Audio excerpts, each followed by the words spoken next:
أيها السيدات والسادة، جاءنا البيان التالي.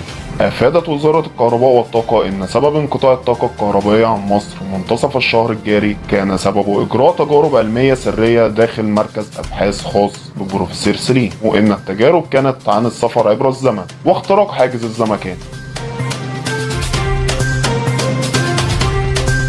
ومعنا الآن عبر الفيديو كول سمير بهلول المساعد الخاص ببروفيسور سليم ليشرح لنا ويحدثنا عن هذه التجربة العلمية الفريدة. أهلا وسهلا يا أستاذ سمير، حضرتك تقدر تشرح لنا باختصار يعني إيه حاجز الزمكان؟ أهلا وسهلا بحضرتك وبجميع المشاهدين. الزمكان أو الزمان المكاني هو دمج المفهوم الزمان والمكان مع بعض، واللي هو يعني الفضاء بأبعاده الأربعة. أستأذن حضرتك لحظة بس، هو مش الأبعاد كانوا 3 بس، الطول والعرض والارتفاع؟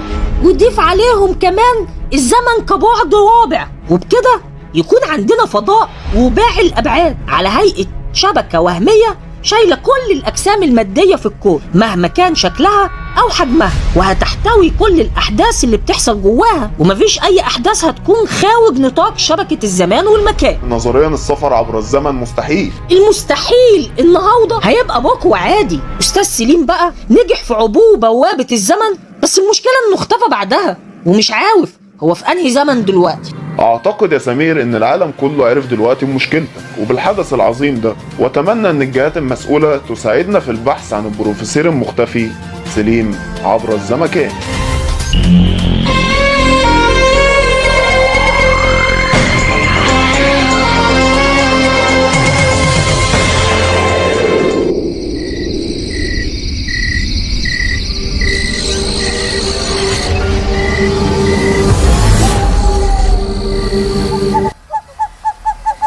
ايه ده؟ لا لا لا لا لا، احنا مش في القبو السري. هو مش خلاص بنينا الهرم وحضرنا الافتتاح العظيم وبعدها صوفيا فتحت البوابه الزمنيه وشفطتنا والدنيا تنور وتطفي حوالينا زي كل مره؟ المفروض بقى نكون دلوقتي في القبو السري مع سمير. لا يا سمر، احنا مش هنروح القبو السري دلوقتي خالص. ماليش دعوه، انا عاوز ارجع مش عاوز اكمل. تقدر تقول لي احنا هنا بقالنا قد ايه؟ طب وهنستمر لغايه امتى؟ لازم نكمل للاخر يا سمرة، دي تجربه علميه مدروسه بدقه عشان نقدر نكتشف اكبر قدر ممكن من المعلومات عن الزمكان، واحنا يا دوب بادئين التجربه وما شفناش حاجه لسه.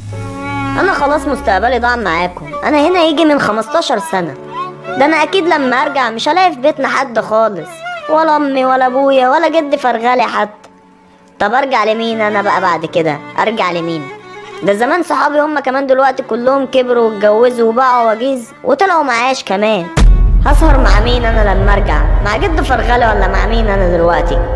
لسه في اكتشافات كتير ما شفناهاش، وباذن الله هترجع تلاقي جده فرغلي.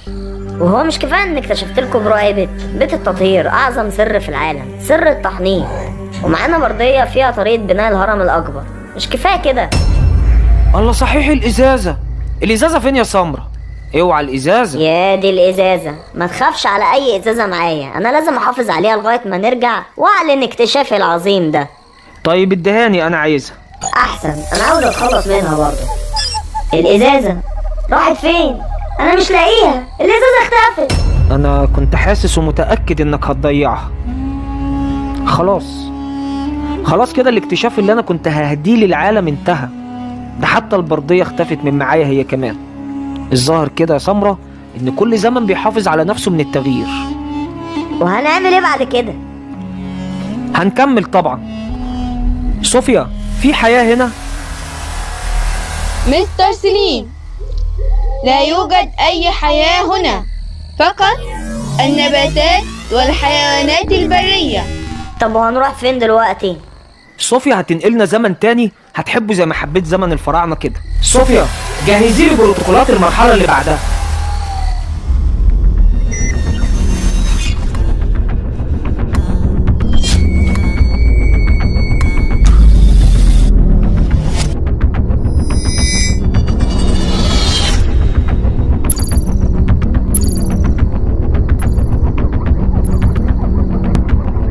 أنا جاهزة. انقلينا على بركة الله.